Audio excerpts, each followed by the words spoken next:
Quthbullapur BRS MLA Vivekananda మరొకసారి రెచ్చిపోయారు. Assembly వద్ద పోలీసులతో ఘర్షణకు దిగారు. ఈ క్రమంలో సైఫాబాద్ ఏసీపీ సంజయ్ ను దుర్భాషలాడారు. అక్కడితో ఆగకుండా సహనం కోల్పోయిన ఎమ్మెల్యే కారు అద్దంపై కర్రతో దాడి చేశారు.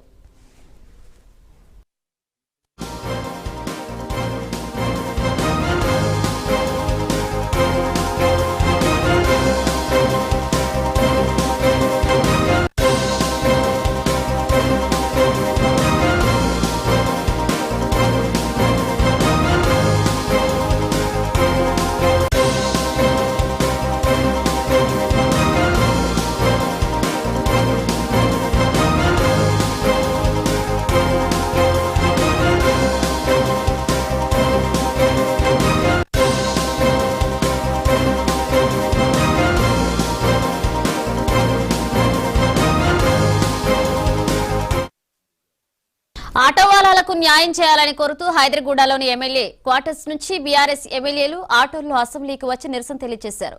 ఇక ఆటోల్లో అసెంబ్లీకి వచ్చిన వారిలో వివేకానందతో పాటు ఎమ్మెల్యేలు హరీష్ రావు, తలసాని శ్రీనివాస్ యాదవ్, సుధీర్ రెడ్డి, మాధవరం కృష్ణారావు, పాడి కౌశిక్ రెడ్డి తదితరులున్నారు.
ప్లకార్డులు పట్టుకుని అసెంబ్లీ వద్ద ధర్నా చేశారు. ఈ ధర్నా కాస్త ఉద్రిక్తతకు దారితీసింది. ఈ క్రమంలోనే పోలీసులకు ఎమ్మెల్యే వివేకానందకు మధ్య ఘర్షణ తలెత్తింది. పోలీసులతో వివేకానంద వీధి రౌడీలా ప్రవర్తించారు.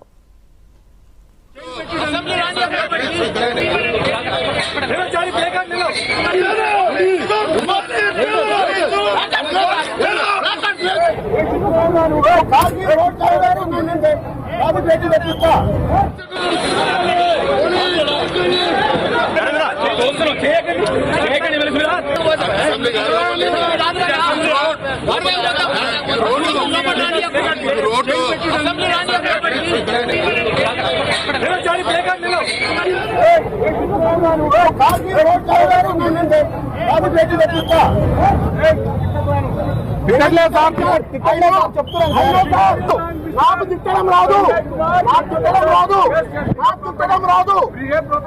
I'm behaving very properly.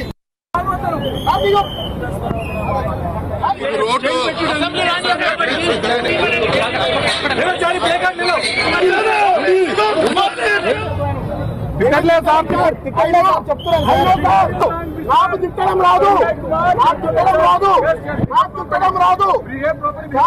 I'm behaving very properly.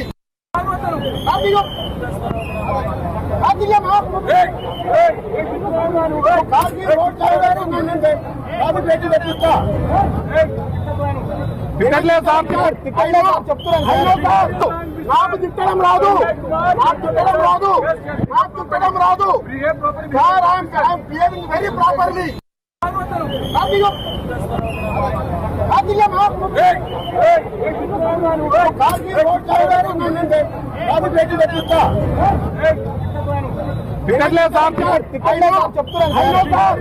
నాకు తిట్టడం రాదు, నాకు తిట్టడం రాదు, నాకు తిట్టడం రాదు. I'm behaving very properly.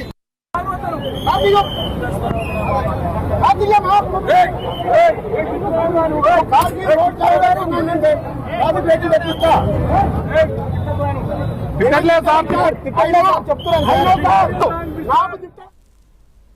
Quthbullapur BRS MLA Vivekananda మరొకసారి రెచ్చిపోయారు. అసెంబ్లీ వద్ద పోలీసులతో ఘర్షణకు దిగారు.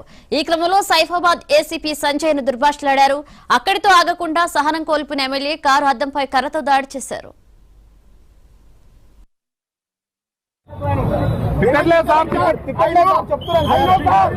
నాకు తిట్టడం రాదు,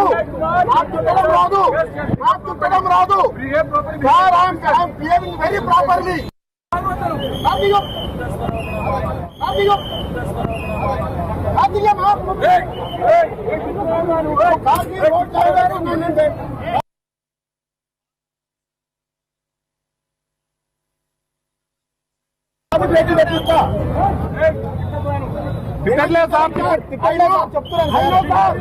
నాకు తిట్టడం రాదు.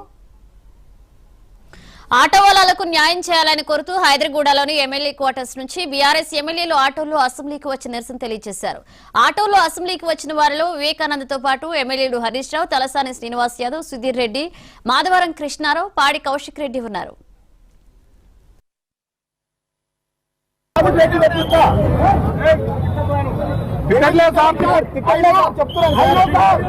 నాకు తిట్టడం రాదు,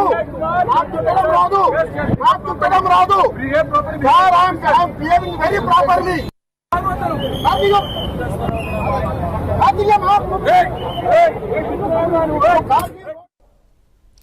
కుత్బులాపూర్ బీఆర్ఎస్ ఎమ్మెల్యే వివేకానంద మరొకసారి రెచ్చిపోయారు. అసెంబ్లీ వద్ద పోలీసులతో ఘర్షణకు దిగారు. ఈ క్రమంలో సైఫాబాద్ ఏసీపీ సంజయ్ ను దుర్భాషలాడారు. ఇదే అంశానికి సంబంధించి మరిన్ని అప్డేట్స్ మా క్రైమ్ బ్యూరో చీఫ్ మధు అందిస్తారు. మధు, మొత్తానికైతే అసలు ఫస్ట్ టైం బీఆర్ఎస్ పార్టీకి సంబంధించినటువంటి నాయకులు తాము నిరసన కార్యక్రమానికి దిగారని చెప్పవచ్చు.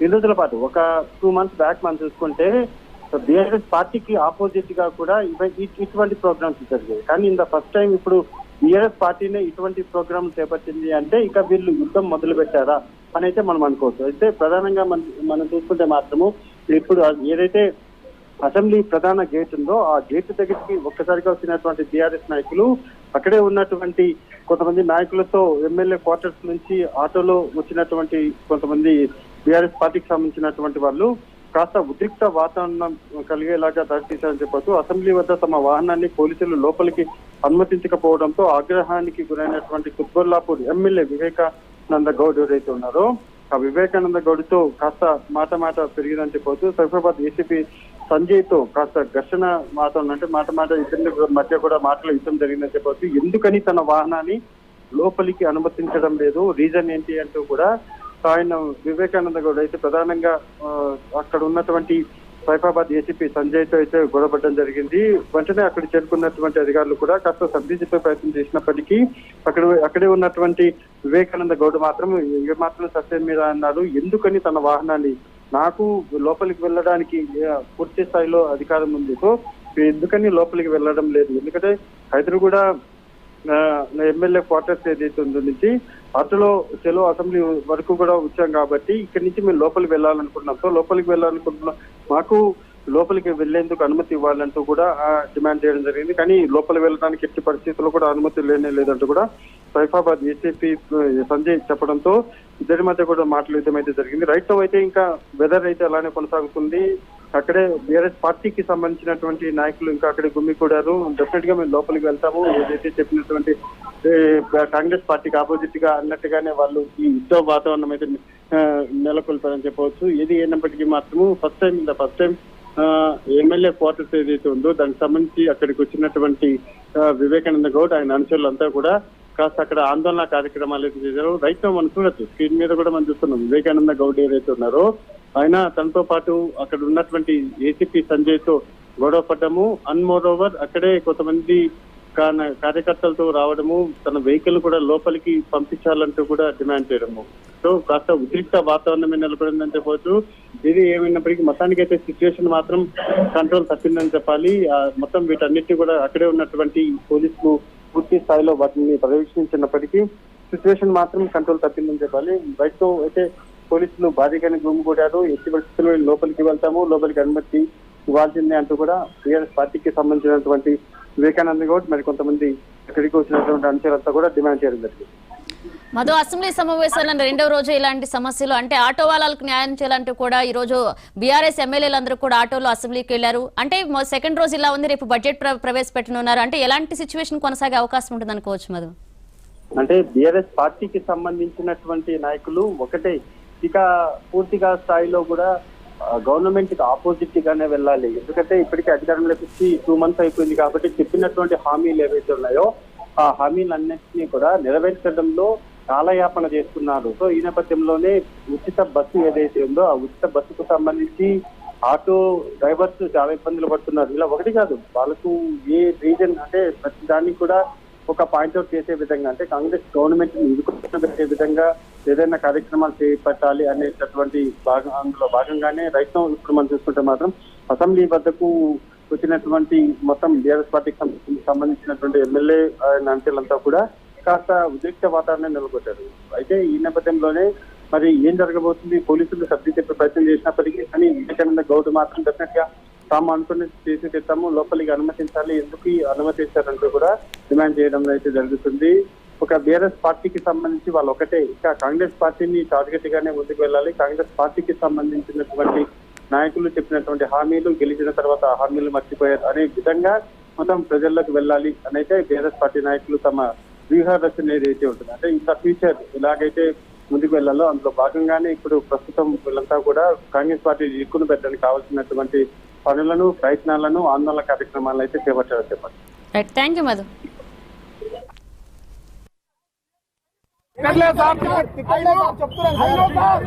నాకు తిట్టడం రాదు.